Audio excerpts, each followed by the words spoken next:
Welcome back. I probably would have had this video done sooner, but busy day. Yvonne's doing more of the masks. The nice thing is that it feels like there's more people chipping in with the fabric side of things, so providing her more fabric as we start running out. And there's more people who are saying, hey, I want to make these and I want to work on this, so it's taking some of the workload off. And there's a really nice community being built out of all of it. So again, for people looking for bright spots, there are bright spots in and amongst everything that's going on. So kudos to her on the mask making and all of that. So there you go. Now on to the hockey side of the news. Sammy Blais has signed a 2-year, $3 million extension with the Blues at $1.5 million per year. And you know what? I think Blais is an underrated player for St. Louis. I think it's easy to overlook him and say, well, he's not all that great offensively. So I think he is a spark plug for that team. I think he's a key guy. And I think he's another example of how St. Louis's depth is ridiculous. Sammy Blais, I think, is a really good third-line option on most teams. And with St. Louis, depending on what's going on with that roster and where they're at, Blais could be a healthy scratch at times. And it's just the amount of depth that team has is absolutely insane. So Blais will be staying in St. Louis. And again, when we see contracts being extended, it will be the smaller, the lower price contracts that get extended. The big money, we just don't know right now. And those ones aren't being negotiated a whole lot. There's some word like today that Calgary has talked to Hamonic through his agent of something. But again, Hamonic is going to demand a little bit more money. And I can't see the Flames making a deal with them. Now, the reason I'm wearing my Ovie jersey is, other than the fact that Ovie's, the greatest goal scorer I've seen, and people get, all.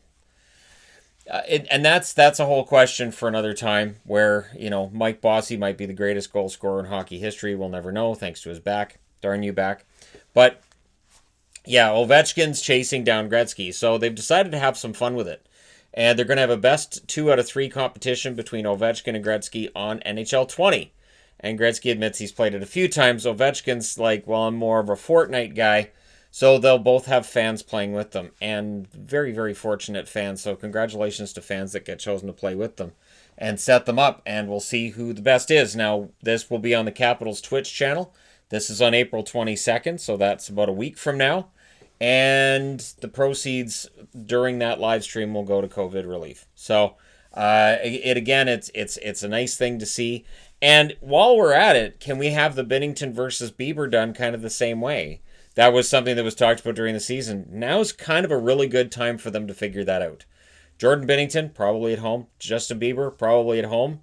They can do the same thing. JB versus JB. And it would actually, think about it. You could have Binnington in net in the game, and Bieber is the scorer in the game, and then that takes away all, potential advantage for Binnington, who won't be nervous. And then after we get back to whatever the next version of normal is, you could have it on the ice for real. So that could be a fun kind of a preview. And again, you could do it on a Twitch channel, or they could do it on YouTube, and you have, of course, your super chats and your donations, and it could raise money for charity. So right now, the charity thing is really big. They have the home concert tomorrow that's on like everything. And I'm actually kind of looking forward to that. There are certain acts that I'm like, yeah, I would actually really enjoy hearing that. So there are positives you can see in the midst of everything. Tyler Myers was talked to yesterday as well, and he said from his home that he's optimistic about the oddness of playing hockey during the summer, and the logistics of this, of course, we don't know yet, but he's hopeful for something to return. And he also said, and this is kind of key, he sees the same sort of roster with the Canucks right now that he saw with the Jets before they were a playoff team when they were coming together. And I don't disagree with them there. I think the future for the Canucks is really bright. Yeah, I am hard on the Canucks day in and day out, but I think the future is really, really bright. And they have their defensemen with Hughes. They have their men down the middle as well for the future. And they have that winger coming up, Podkolzin. And if Brock Besser comes back healthy, this honestly is pretty darn good team. JT Miller fit in right away and is a point per game player. If he can keep up at anywhere near that level, the Canucks are going to be pretty good for a while. So it's nice to hear optimism surrounding the Canucks. And I have that. If you look at my my views on the Canucks going forward. I think they should be a playoff team. They should be a contender. All of the excuses should fall away as soon as next season. The excuses are still there this year, and they're justified. But I think next year, with another off season and with what they've learned this year, next season should be that one where just it gets better and they can contend for first in the division and stay there, and have the ability to stay with a Vegas or an Edmonton and potentially be that best team in the division. It's been a long time since that happened. So we'll see how they do. ESPN has been airing specials and whatnot during the break. And on their 30 for 30, they have a big shot on John Spano's as con to try to buy the Isles. Well, he did. And then, he had this weird relationship with Mike Milbury, and the whole thing is weird. I can't get it here, though, because I'm in Canada. So I will leave a link in the description below this video for the ESPN article where it talks about it. But as a Canadian, I don't have access to it on ESPN's channel. I'll look on YouTube as well, because honestly, it would be a lot of fun, and it sounds like something that would make an amazing video. And somewhere, Eddie Livingstone's like, really? I get thrown out of the league. They make a brand new league to get rid of me, and they let this joker in who doesn't even have a dollar to his name? Like, stuff like he's supposed to transfer $17 million to the former owner, and he transfers $1,700 instead, and then goes, whoops, accounting mistake. What? So the good news was the Dallas Stars saw through it when he tried to buy Dallas and went, who are you again? And then when they didn't like the answer, they were like, okay, all right then. So that's a no from us. Anyways, and I think there's a whole series I could do on the Islanders management and ownership. And as I come up to the end of the playlists I've been doing, yeah, we can get into some of the mismanagements along the way. I have a huge bookshelf full of hockey books, and I've got more coming. So I've done a search over the last few weeks for books that I don't have in my collection that I should when it comes to hockey, and there's a bunch more coming. So don't be too surprised by brand new playlists and videos and deep dives on franchises and stuff as we go along. Because, again, we don't know how long this is going to last, so I'm pacing myself. I don't want to, do all of the really big topics and all the really big stuff right away, and then 2 months down the road be going, and I'm out. I don't have anything to talk about. So there are definitely other playlists on the way.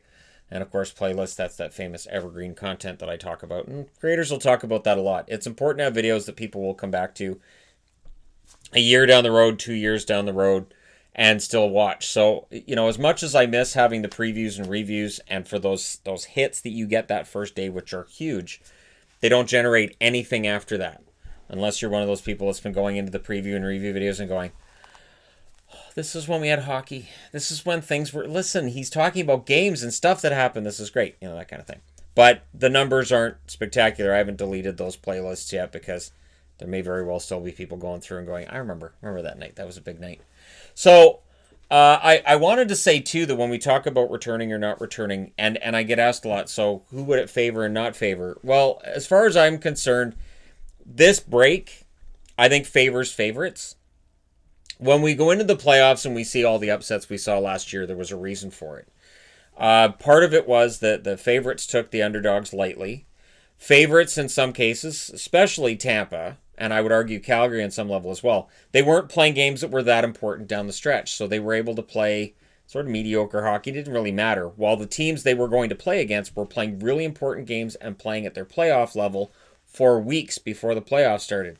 Now, we come out in the summer, regardless of how they do this, whether they play some regular season or they don't, we're going to see playoff level hockey pretty darn quick because players are chomping at the bit to get out there. And I think that's something people forget too. They talk about, well, they won't be in shape. This isn't the 80s. This isn't where, you can sit by the pool and eat donuts and then, September rolls around, you go, oh, I got to put the donuts down. It's time to get in shape for hockey. No, players stay in shape year round. They're finding ways to do it around their own home, challenging one another, that kind of thing. And of course, working with Gary Roberts, Connor McDavid, and others to coordinate and make sure they stay in shape. I would think that this will hurt the underdog then as well, right? So help the favorites, hurt the underdogs, because all things being equal, so for a team that's had a lot of injuries, you're going to see teams that are mostly healthy as well. that's gonna hurt the underdogs. Where there's not going to be that instance where the favorite's been able to take a few weeks off. Everybody's coming in at the same level. Everybody's going to have the same level of energy. And I think it favors older teams. And I put older teams, I put kind of. So young players may have an easier time getting back into game shape. But for older players, especially ones that have been dealing with nagging injuries, maybe for years, this level of a break they've never had. Not with no skating in the rink and all this other stuff. This is different. And this isn't like just a vacation with the kids, which sometimes doesn't feel like a vacation at all. But, this is a situation where players that are older and maybe banged up, could allow them to be healthier than they've been in years when hockey does return, and B, might extend their careers as well. And again, we'll see likely some careers end that we don't expect, and probably some careers get extended that we're not expecting either. Now, for teams that had the momentum in March, they've got to be on some level thinking the timing of this, really. And I'm talking about Philly, I'm talking about the Rangers, and other teams as well. To some extent, Dallas, who playing well. Boston was playing well going into this. So the momentum is kind of gone now, and so we would get back to where everybody's kind of equal. I'm fascinated by what could happen. And honestly, the waiting game, I'm not a fan of it either. So when I see people saying, oh, they just cancel everything, that would honestly make things for me on this level with this channel a lot easier. But they don't have any reason to. They certainly don't need to do it for me. They don't need to do it for the media.